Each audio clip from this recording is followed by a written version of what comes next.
Bonjour à tous, on se retrouve aujourd'hui dans l'atelier pour une réalisation qui se veut express, efficace. J'ai un plan de travail à faire dans une salle de bain.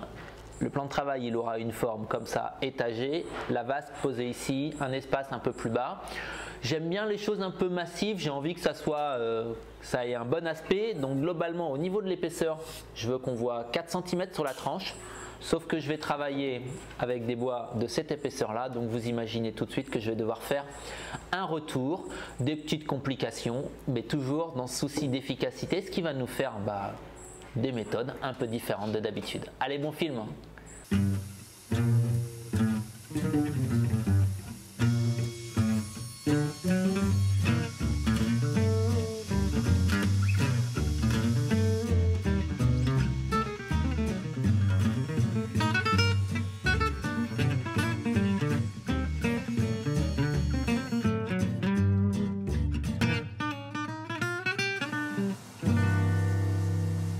Au niveau de mon débit, j'ai une décision à prendre. J'ai deux planches qui me permettent de reconstituer largement mes 45 cm de large. Sauf que normalement, on essaye de ne pas garder des planches aussi larges lorsque l'on va reconstituer un plateau, tout simplement parce qu'il risque d'onduler. C'est pour ça que j'ai prêté une grosse attention à l'orientation des fibres. La planche inférieure, elle n'est pas tout à fait sur quartier, elle est sur faux quartier, mais quand même pas mal. Et c'est la plus étroite. Et la planche supérieure, elle est vraiment, elle, bien sur quartier, donc elle va être très stable. On a vraiment des lignes qui sont verticales, ce qui fait qu'elle ne risque pas de se déformer. Ajoutez à ça que c'est un bois qui a été séché en étuve, que j'ai déjà depuis quelques temps, donc il est parfaitement sec. Donc au final, je vais prendre le risque de garder ces deux plateaux juste collés l'un à l'autre. À mon avis, ça ne bougera pas.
que je mets des vidéos sur internet, je vous vois venir, enfin je vous entends, vous êtes déjà en train de râler. Hey Sam, là tu as sorti tes grosses machines, tu sors une Zeta, tu mets des bouts de plastique à l'intérieur de tes panneaux, tu nous as pas habitués à ça.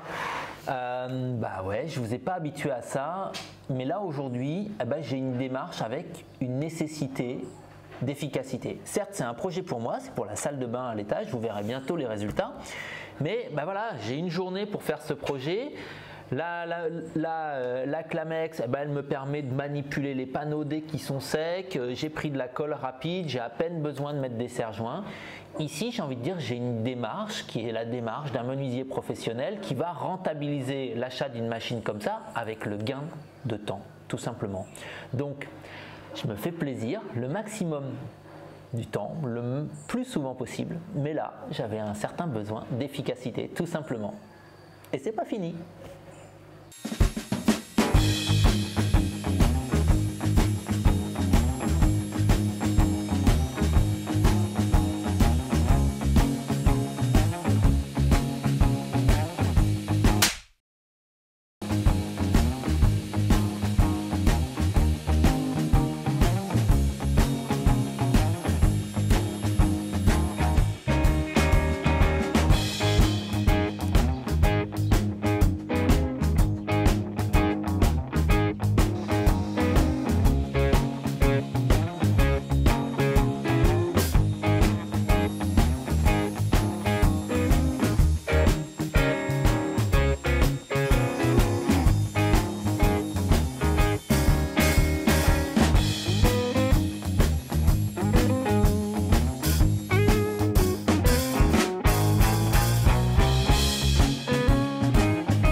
Bon voilà, un projet qui devait être rapide, vite fait, globalement un projet à la journée. Du coup je suis parti sur un croquis, un plateau, un retour, un plateau, j'ai une longueur ici, j'ai une longueur ici. Génial, depuis le début je suis content, à 1 cm près ça passe dans mes grandes planches d'Avivé que vous m'avez vu sortir au départ, j'avais juste une toute petite marge. Ouais, mais une tellement toute petite marge que j'ai oublié que je faisais des assemblages avec une coupe d'onglet, celle que vous venez de me voir faire ici, et que cet assemblage avec une coupe d'onglet, autant elle n'a pas de répercussion sur la longueur du plateau supérieur, autant sur la longueur du plateau inférieur, elle a une répercussion. Il me manque 4 cm de bois. Donc la bonne blague d'atelier, c'est d'aller chercher le rabot à épaissir, mais sauf que moi j'en ai pas. Donc improvisation, on va voir ce que va donner la suite. Je vais sûrement devoir ajouter une petite emboîture de chaque côté pour récupérer 4 cm et pour pas jeter tout le travail. Hein. Voilà, moi qui dis toujours de préparer son travail, de bien faire ses plans, je me suis fait couillonner.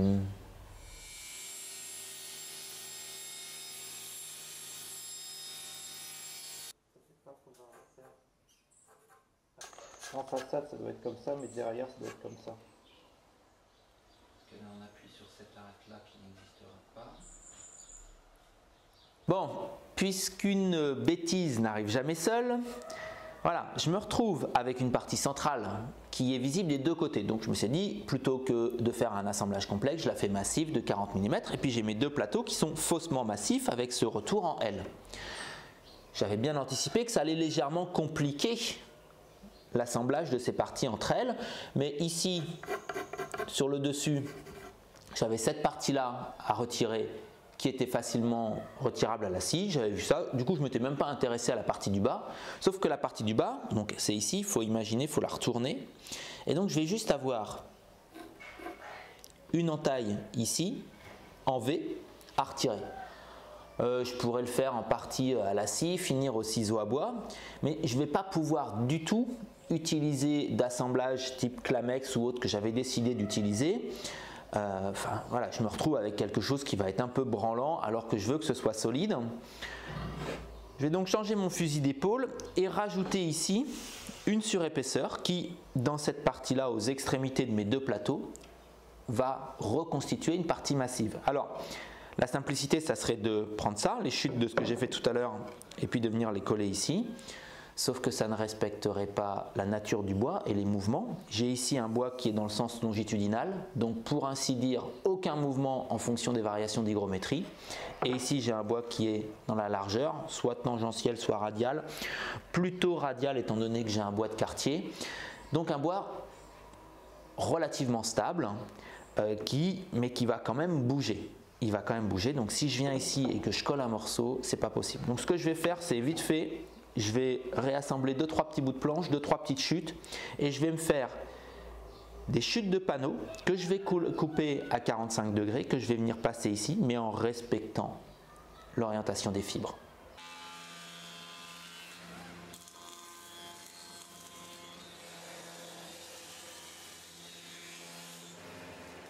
Au passage, souvent vous me demandez de vous faire un petit topo sur les essences de bois que j'utilise. Les plateaux, donc ce qui va être visible. Ici, on est sur des chutes du portail, donc c'est du Moabi. Et là, j'ai été chercher dans mes chutes derrière. En termes de densité, je pensais avoir un bois qui était relativement proche. Bon, on voit que c'est pas du tout la même couleur, mais comme ça se verra pas. C'est un bois que personnellement je repère avec ces petites nervures noires là. Et c'est du Dibétou.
avec toutes ces petites réorganisations, je me mets face à la caméra, puis on va faire un petit point.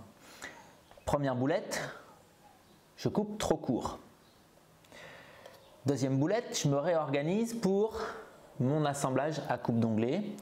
Et puis entre temps, je suis remonté dans la salle de bain, j'ai pris des mesures précises. Au final, j'ai assez de longueur. Mais entre temps, cette contrainte imposée par ce manque de bois m'a fait cogiter, m'a fait trouver des solutions de remplacement, une belle créativité.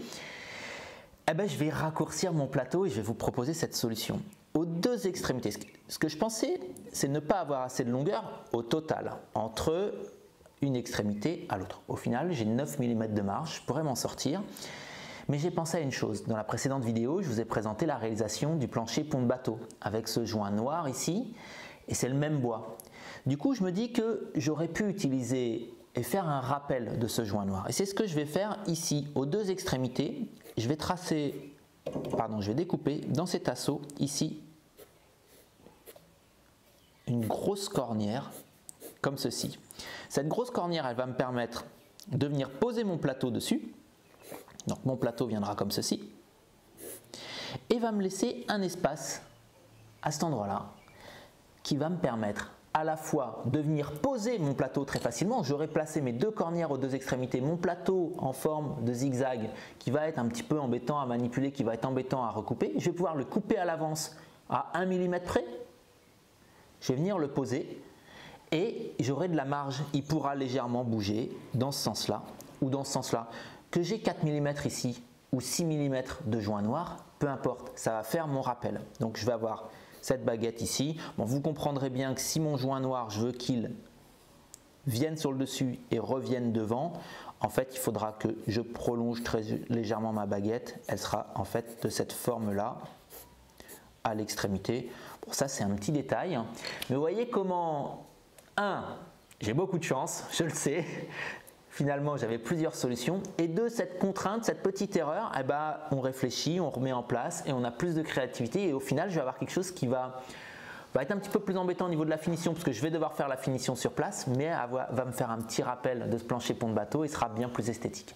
Donc là, j'ai été chercher une chute, je dégauchis bien et puis je ferai la rainure ici à la scie tout simplement. Et en termes de pose, ça va juste être un jeu d'enfant. Ah oui, j'allais oublier de vous dire, pourquoi c'est important que ça ne soit pas collé, ajusté à ce niveau-là? Pour la même chose que ce que je vous ai dit tout à l'heure.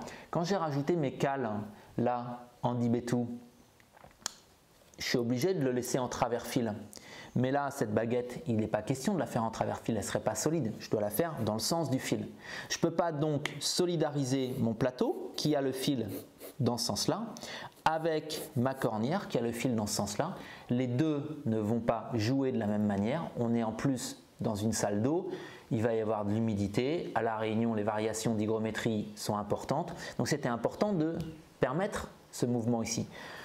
Ici, je serai juste posé, collé à l'extrémité avec un joint en polymère souple. C'est parfait, ça va être esthétique et pratique. Allez, on y va.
Voilà, une réalisation qui se termine, un simple plateau de salle de bain. J'avais voulu tout axer sur l'efficacité. Vous m'avez vu sortir toutes les machines à ma disposition, la Zeta, mes grosses machines, l'inclinomètre, etc. Je voulais que ça aille vite. J'avais globalement planifié une journée de menuiserie. Je déborde toujours sur les temps que j'ai prévus, tout simplement parce qu'il y a la prise de vue. Ça va à peu près doubler ce temps de travail. Après, il y a une autre grosse caractéristique de cette réalisation. J'avais rien planifié. Je suis parti dans l'improvisation. Et bien sûr, entre guillemets, je l'ai payé. Je l'ai payé parce que j'ai pas fait ce que j'avais prévu, mais j'ai gagné tellement avec les contraintes que cela a généré. Mais la créativité dont j'ai dû faire preuve autour, ce petit liseré à gauche, à droite, ça apporte une réelle plus-value à cette réalisation. J'en suis extrêmement content. Donc comme quoi, trouver parfois un équilibre entre l'efficacité, la planification, que je prêche très souvent, et puis cette improvisation qui m'a libéré, donné des nouvelles idées, il faut trouver ce nouvel équilibre. Je me retourne ici, là pour cacher ces tuyaux, etc. La vidéo de la semaine prochaine, on va faire un caisson suspendu avec une seule porte assemblée à queue droite. Toujours plutôt dans l'efficacité, mais on va se faire quand même un petit peu plus plaisir. Donc si ce n'est pas encore fait, vous n'oubliez pas, vous vous abonnez, vous likez, vous cliquez sur la petite cloche, tout ce qui me fait super plaisir à chaque fois. C'est toujours, faut être franc avec vous. J'aime mettre des vidéos sur YouTube, mais s'il n'y a pas de réaction, s'il n'y a pas d'abonnement, s'il n'y a pas toutes ces petites choses qui vont à côté, on se demande des fois si ce qu'on a mal fait ou autre. Donc si ça vous plaît, dites-le, ça fait super plaisir. Allez, j'en ai assez dit, on se retrouve la semaine prochaine pour cette nouvelle vidéo. Bye bye.